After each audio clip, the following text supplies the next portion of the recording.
So as we head into the final stretch of our convention in day two, we have a preview of 2020 from a legislative and regulatory standpoint, and we are privileged to have Professor Dan Lyons, who's a professor at Boston College Law School, who specializes in the areas of property, telecom, and administrative law.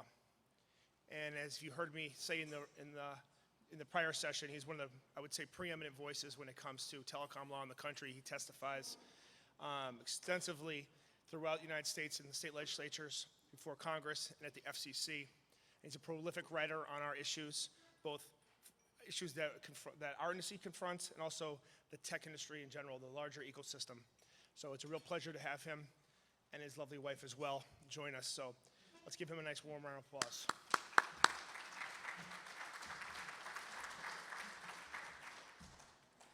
Well, thanks, and thanks for inviting me to speak today. Looking ahead to 2020, the surprising thing to me is both how much and also how little the landscape looks like it did in 2019, or 2018, or 2017. And what do I mean by that? Well, the overarching question in telecom policy remains the same one we've been struggling with seemingly forever. What role should the FCC, as the nation's primary telecommunications regulator, play with regard to the internet, the nation's primary telecommunications network? Now, my admin law students would tell you this is a deceptively simple problem. Agencies get their mandate from Congress, so to find out the FCC's power, go look at what powers were granted to it by Congress. The complication, of course, is that Congress last spoke on this issue back in 1996. And in 1996, only about half of us had internet access. Those who did mostly got it through dial-up, that service that made that weird donkey static noise, like ee-aw, right? The act was going to revolutionize telecommunications by, get this, creating local telephone competition. Ooh, right? So the big issue with the statute is that it only mentions broadband twice. And it only mentions the internet at all about a half dozen times, almost always in the context of internet pornography, because the Congress of the late 1990s was fixated on people's sex lives. And that says something about them, but it doesn't really tell us much about how we should shape internet policy going forward. So we're closing in on almost a quarter century of internet evolution with no guidance from Congress as to how it should be regulated. But at the same time, there were big changes to the legal and policy landscape in this past year that set the stage for some very interesting conversations in 2020. I want to focus today on two sets of issues in particular: net neutrality and privacy. Net neutrality has been in the issues recently because of the big DC Circuit decision in Mozilla, which represents round 273 in the net neutrality fight. And legally, the crux of this battle is always, as it always has been, is whether broadband networks are better classified as Title I information services, which is lightly regulated, or Title II telecommunication services, which is the common carriage regime that we imposed on the old Bell telephone monopoly. Prior to 2015, the FCC classified broadband as a Title I service. Well, okay, so that's not quite right. Originally, the FCC said, I'm not going to tell you how we're going to classify broadband. But nature abhors a vacuum, so when the FCC refused to answer the question, somebody else stepped in. And who was that somebody else? That's right, the city of Portland, Oregon, whose city councilmen were chosen, I'm sure, because of their extensive knowledge of network architecture. Unsurprisingly, Portland classified broadband as a Title VI cable service because the only thing Portland, Oregon could regulate was cable, but I'm sure that's entirely coincidental. So the subsequent court decision forced the FCC's hand, and from that period until 2015, the FCC regulated broadband as a Title I service. The Supreme Court upheld that decision in the Brand X case. But in 2015, the FCC reclassified broadband under Title II as part of its ongoing efforts to create net neutrality obligations on broadband companies. And in 2017, the FCC reversed that decision. That was the Restoring Internet Freedom Order, which was largely upheld by Mozilla. So the interesting piece for me that comes out of Mozilla is not this ping-pong back and forth, but the potential that the Mozilla court raises for state regulation. Throughout this long ping-pong battle, the FCC although it's gone back and forth on the Title I, Title II question, it's consistently said, whether it's a Democratic or a Republican administration, that the internet is inherently interstate, and therefore it's subject to federal, not state jurisdiction. Because unlike the telephone network, which was divided into intrastate and interstate components, it's relatively difficult from an architectural perspective to separate purely intrastate from interstate traffic. And as a result, it means that state efforts to regulate internet traffic management practices are likely to have spillover effects that go beyond the state's borders. Now, historically, the states have agreed with this, and they're largely exiting the telecom regulation business. But we saw a resurgence in state activity in 2017, most notably in California and here in New England and Vermont, partly as a way to signal disapproval with the Trump administration's overall policy on net neutrality. Mozilla seemed to be opening the door to that kind of state action, but my sense is that the Mozilla court was not the victory that net neutrality proponents thought it was. And to understand why, it's important to understand exactly what the court was doing and what the court was not doing in the Mozilla decision. So the Restoring Internet Freedom Order expressly preempted any state or local measures that would impose rules or regulations on broadband providers that were inconsistent with the order. The Mozilla court correctly noted that the FCC can only come out and preempt state law if it is acting within the scope of its congressionally delegated authority. So in other words, for the FCC to say, I preempt you, it has to identify some part of the statute that gives it preemptive authority. The order cited two sources of authority, the impossibility exception and the federal policy of non-regulation, but the court said neither of those is a grant of power strong enough to support a preemption claim, and the court was probably right about that. But while vacating the express preemption provision, the court was very careful to reserve the issue of conflict preemption, labeling that wholly premature. The court explained that if the commission can explain how a particular state practice undermines the 2018 order, then the FCC is free to invoke conflict preemption. Now, at first blush, this is kind of an odd move, right? How can the court strike down the preemption clause and yet leave the door open for a future court to find a state law is nonetheless preempted? The answer lies in the differences between express and conflict preemption. Express preemption turns on congressional intent. Did Congress grant the agency authority to preempt state law in this area? Conflict preemption, by comparison, turns on the effect of dual sovereigns pursuing different objectives in an area of shared regulatory authority. Where state law frustrates the accomplishment of a federal objective, the state law has to yield, not because of any statement of the agency, but by the supremacy clause itself. So if the Mozilla court is leaving open the question about conflict preemption, then the next logical question after Mozilla is, how does conflict preemption work in this situation? Well, the Supreme Court gives us one example in a case called Geyer from the mid-2000s. Geyer involved a transportation department rule that required automobile manufacturers to equip some, but not all of their cars with airbags.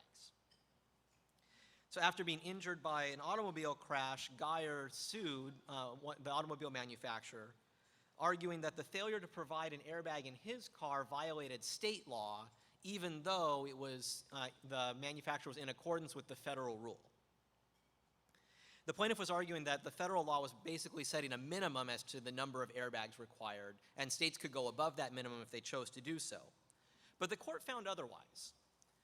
The court said that the agency had a choice of where to set its airbag rule, and it deliberately chose a middle ground. Deliberately set a this far and no further rule about airbags. And the agency explicitly rejected a more onerous standard because of concerns that the public would have a backlash. And so a state all airbag rule is preempted, said the court, because it frustrated that federal objective of this far and no further. So how does that play out in this context? Like the airbag rule, the FCC's Restoring Internet Freedom Rule is a this far and no further rule about the reflecting the agency's judgment regarding the appropriate way to regulate broadband. So Brand X holds that the Communications Act is ambiguous, and so the FCC is free to classify broadband as either a Title I provider or a Title II provider. Now, within each of those categories, the FCC also has a lot of latitude, right? It can use its ancillary authority to add to Title I, or it can use its forbearance authority to subtract from Title II. So this flexibility creates a really broad menu of potential regulatory options for the agency, all of which are totally permissible under the Act. Right, at one end of the spectrum, the agency can adopt a complete no regulation policy, just I'm out of the business of regulating broadband completely. At the other end, the FCC could adopt the full panoply of non-discrimination obligations and tariffs that we put on the old Bell monopoly, right, full Title II, or anywhere in between. Minimalist Title I requirements, a more robust common law structure, a Title II light regime, all of these are okay under the Act and consistent with federal law. So the FCC chose a point along that spectrum.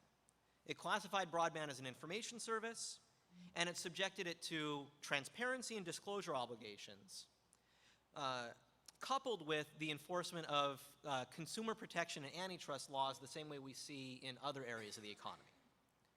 But it explicitly decided against imposing more intensive common carrier-like economic restrictions because it found that those restrictions were more likely than not to harm consumers and to harm innovation. And significantly, the Mozilla Court found that this analysis was a reasonable exercise of the Commission's authority. So what that means is under Geyer, I think that state laws that impose regulations on broadband providers above and beyond that federal level are probably frustrating the federal objective and would be preempted under conflict preemption principles. So as a result, I expect California's net neutrality initiative would probably be preempted, and in fact, I would anticipate the FCC to issue there's a good chance, I should say, the FCC will issue a declaratory order to that effect, which can then be tested. Now, state net neutrality regulations also face a Dormant Commerce Clause challenge. The Dormant Commerce Clause prevents states from regulating in ways that impose an undue burden on interstate commerce. It's worth noting that the Dormant Commerce Clause is in that category of doctrines that we formerly known as a mess, right? But it's safe to say that a state regulation at least would face a Dormant Commerce Clause challenge. It may or may not proceed, and that's something we can discuss more in Q&A if anyone's interested. I don't know why you would be interested in the Dormant Commerce Clause, but if you are, we can talk about it. It's also worth noting, I think, that even if states could enact net neutrality rules, they may not want to do so. Because unless the rule is carefully crafted, a prohibition on networks that prioritize some traffic over others could jeopardize, for instance, the state's ability to participate in FirstNet, the AT&T's public safety network, because that's a network that prioritizes first responder traffic over all others. And as that example shows, you have to think very carefully about what the unintended consequences are of regulating network traffic management. I think net neutrality proponents are right that prioritization is something that can be misused for anti-competitive purposes. But the reality is there are both good and bad reasons why someone might prioritize some traffic over others on a broadband network. A flat ban on prioritization risks jeopardizing those benefits because of fear of abuse. But the downside of that abuse is largely already controlled by antitrust law.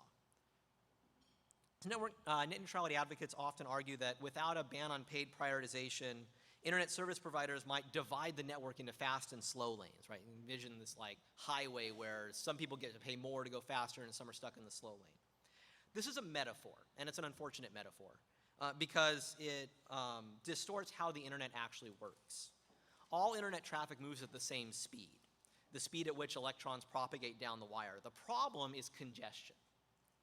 What happens when more consumers want to transmit data on the internet than a wire can physically manage at a particular point? In that case, the network has to drop packets in order to allow others to go through. And the drop packets have to be resent, which delays the delivery of a particular message. So how do you address that congestion? One could drop packets randomly, and that seems to align with net neutrality's ethos that all traffic should be treated the same. But there's a problem with a random packet dropping model. Different internet content and applications have different susceptibility to congestion. A user who's loading an email or a web page is not likely to notice if some of the packets are dropped in transmission because the drop packets are fed back in before end user would notice a problem with the service. But drop packets are a bigger issue for streaming video or FaceTime, right? Because then you get that like weird buffer thing, right, that happens when packets start getting dropped. So some applications are more susceptible to congestion than others. So what do you do about that? Well, you could build a super large network, right? The equivalent of building a 16-lane highway in order to make sure there's no traffic in rush hour. But that's largely wasteful of resources. At some point, we're going to have congestion. We have to figure out how to manage it. You could, instead of dropping packets randomly, drop packets intelligently, right? You deprioritize traffic that's less sensitive and prioritize that traffic that's more sensitive to congestion. That would improve the streaming video without adversely affecting the web page, for example. But this is precisely the concern that net neutrality advocates want to prohibit, right? Picking some traffic over others. Some amount of that kind of traffic management is going to be necessary. The question is who's going to get to do it. Do we want, on the one hand, an engineer, right, or a government official to decide which different services get prioritized and which get deprioritized? They could develop a master list ranking from like 1 to 352,000 of all the different things you can get on the internet and decide what gets priority and when. That's problematic because it turns part on the judgment of the person making the list, right? They get it wrong. And even if they do make a perfect list, a list that's a perfect list of prioritization at time A isn't going to be at time B, right? As technology develops and different new apps and content come online. So even today's congestion sensitivity calculations may be less relevant tomorrow. Alternatively, right, you can use the price mechanism. That's how we generally allocate scarce resources like bandwidth in a market economy. An app developer is only going to purchase prioritization if that service is congestion sensitive. Its willingness to do so and at what price signals how susceptible that app is to congestion. And so that sorts apps, the price mechanism sorts apps with less error and fewer value judgments than a centrally planned solution by either an engineer or a government regulator. Now, there are, of course, some public policy concerns that come up with that. One reason, and one of the things that comes out of the Mozilla discussion is, what do we do about public safety? Right, public safety over the public internet. And this came up in the context of the net neutrality debate when we were discussing a issue in California with regard to the Santa Clara Fire Department who was not able to get their traffic through during a period of peak congestion during the fire season. It's worth noting that this is an issue that has received a lot of coverage and none of it actually, very little of it was actually sort of reflective of what's going on the ground in that debate. If you think that public safety traffic should get priority delivery in the event of congestion, that's an argument for prioritization, not an argument against it, right? It's not an argument for complete net neutrality. Furthermore, what happened in Santa Clara isn't even really an issue that's affected by net neutrality as we've been debating it over the last several years. The Santa Clara Fire Department, in order to save some money, forwent purchasing a corporate plan, wireless plan for their firefighters. They instead bought a consumer plan, the kind of plan that you and I can buy. And that plan had, like most of our plans, right, some data up to a limited point and then throttled data beyond that. Totally legal plan, accords with net neutrality principles, even those that were in place during the Obama administration. And then when the fire happened and all the firefighters used their phones simultaneously, they quickly hit that cap and suffered some throttling. Verizon recognized it was a problem and lifted the cap in interest of public safety, but didn't do it didn't realize the problem in a time-sensitive manner, and therefore there was a period when the firefighters didn't have connectivity. That's unfortunate, but it's not a net neutrality problem because the plan that was being sold was a plan that didn't violate net neutrality. Net neutrality is never about the plans that get sold to consumers. It's not about the relationship between broadband providers and end user consumers. It's about the relationship between broadband providers and the YouTubes of the world, whether they have to pay for access to broadband networks or on what conditions. And so the Santa Clara issue, I think, has been largely misconstrued and is not really a point in either side, I think, in favor of net neutrality, although it does highlight one of the benefits to having at least some prioritization rules and not others. So really briefly, I also want to talk about privacy. Privacy is one of those things that states have acted upon and can and have the ability to do so. Privacy raises some similar questions about spillover effects, whether one state's activities can affect activity, interstate commerce and things like that. It's probably one of those things that's better addressed at the federal level, but given that our Congress doesn't seem to be able to enact much at the federal level, what do we do in the interim period? I would suggest that if states are going to address privacy issues going forward, there are two issues that I think are really important to keep in mind. One is that you can't address privacy in a vacuum. Privacy is inextricably linked to data, right? And data is the lifeblood of the internet. It is the accumulation and monetization of consumer data that makes the internet run. It's what makes apps and services free, right? Because people are able to pay with their data rather than to pay with an entry price point. Any attempt to regulate privacy is going to adversely affect that pool of data that's available for monetization. When you shrink the pool of data that companies can monetize, then they're going to need to recover their costs elsewhere. And recovering their costs elsewhere could mean charging consumers for services that consumers already get for free. So there's an unintended consequence of privacy regulation that it could not only limit the number of services consumers get on the internet, but also expand a digital divide, right? Creating a gap between the haves and the have-nots with regard to services that you can get online.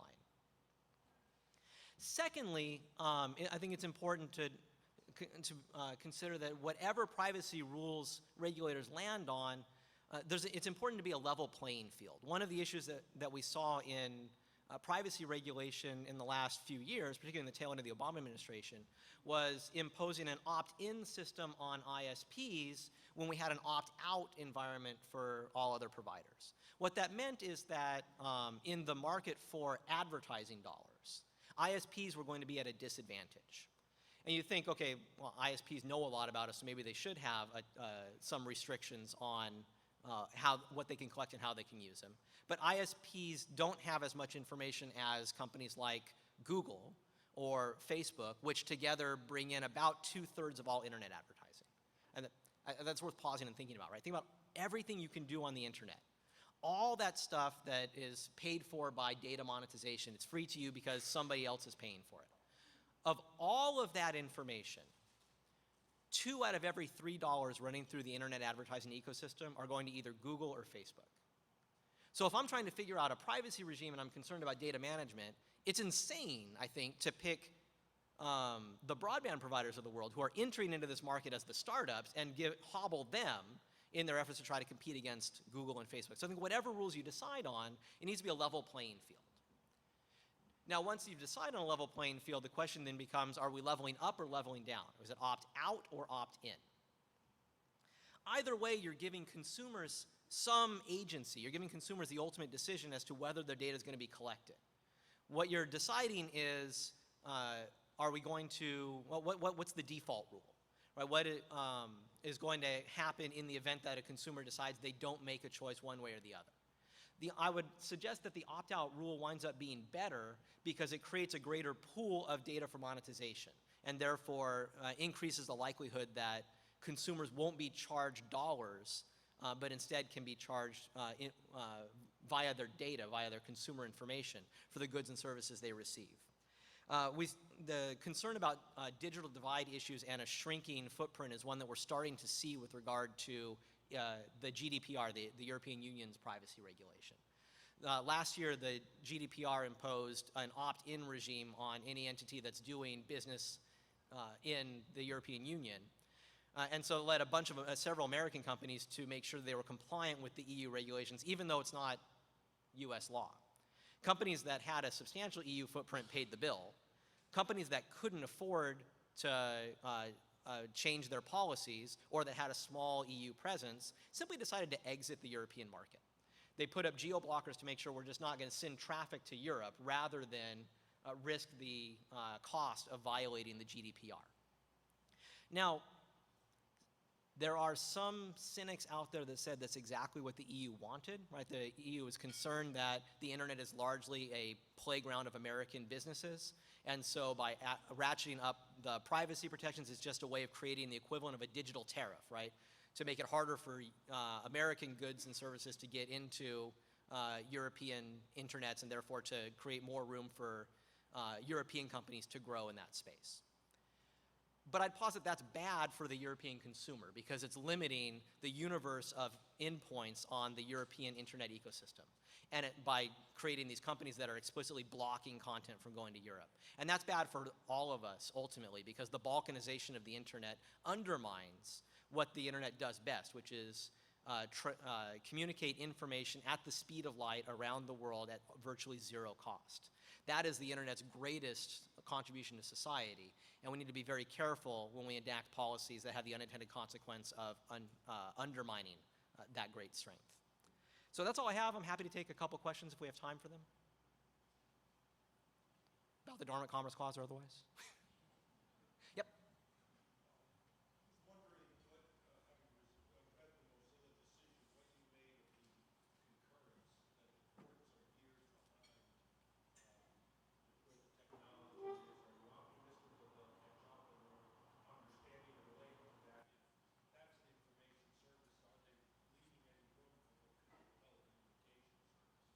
Yeah, so one thing that the Mozilla court highlighted was they were largely bound by Supreme Court precedent.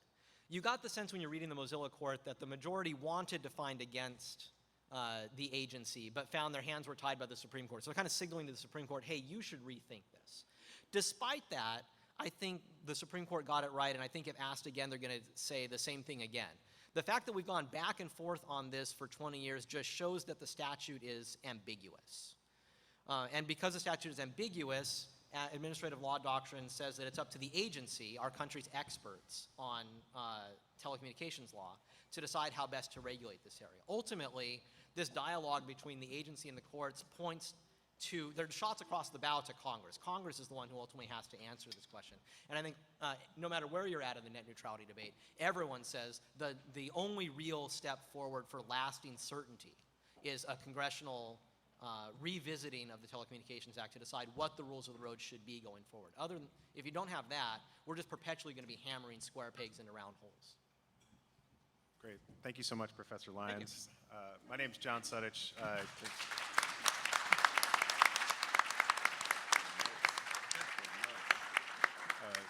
We really appreciate Professor Lyons' comments. Obviously, an incredibly complex issue, both on the engineering and legal side, and we're grateful for his time.